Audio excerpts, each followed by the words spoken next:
I really screwed the pooch when I dropped out of college. I think the whole pooch screwing phenomenon in my life started when I didn't take high school seriously, and somehow I found my way in college. Now, not the greatest college out there. It wasn't Ivy League or anything like that, but it was college nonetheless, and I snuck my way in. More C's and D's and F's than I'd care to admit, but I now at 30 years old realize how badly I screwed the pooch.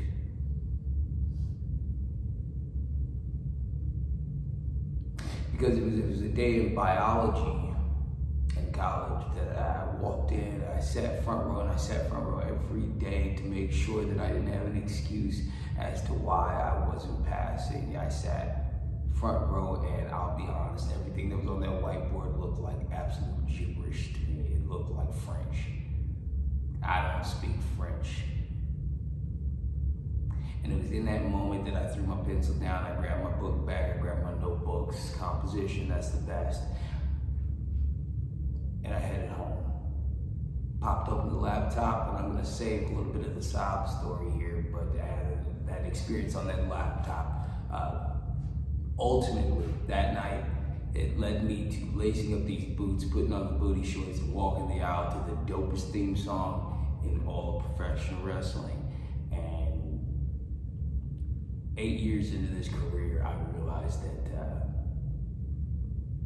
I should have done my homework.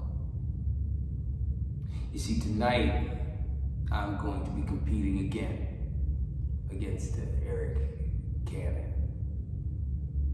The dude who fancies himself an anarchist. I have so much respect for him, and I've said this time and time again, but I got a chip on my shoulder that's too fucking big to take it easy on you. Now, the first time that we laced up, was it 2019? I think it was. Might have been 2018. My memory's not the best, and I don't even believe in CTE. But the first time that we laced up, I told you, and I screamed it from the mountaintops, deep from this hole in my chest, that I was so sick of dudes that were cool in 2011 coming in at the expense of my story to make themselves feel cool again. He's not walking the aisle to prove himself. That's my job. I've still got something to prove, not you. He's walking that aisle tonight, and I know this. He's walking that aisle tonight in front of our locker room and Masato Tanaka to teach a lesson.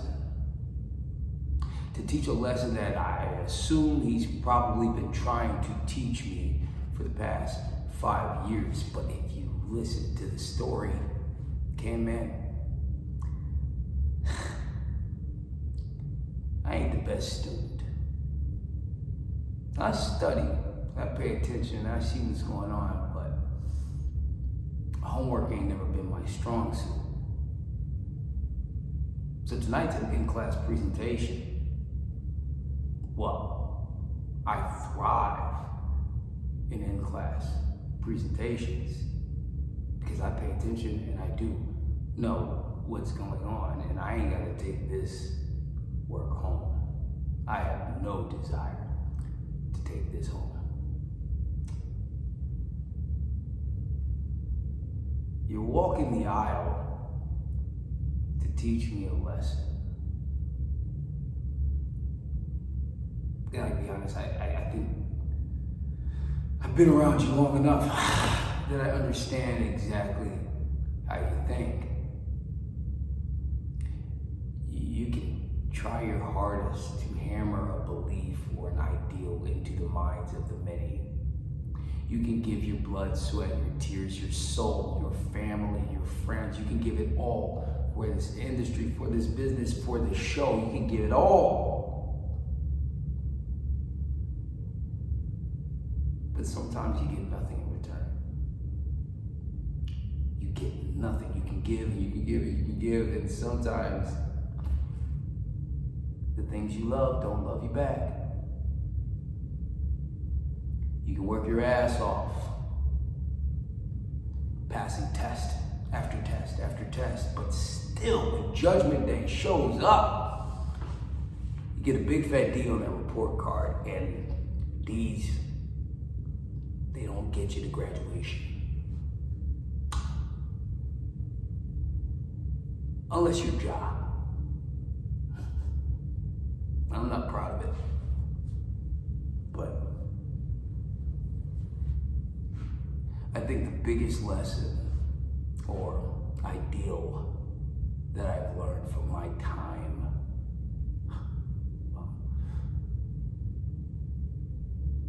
learning from a certifiable badass and absolute legend up here.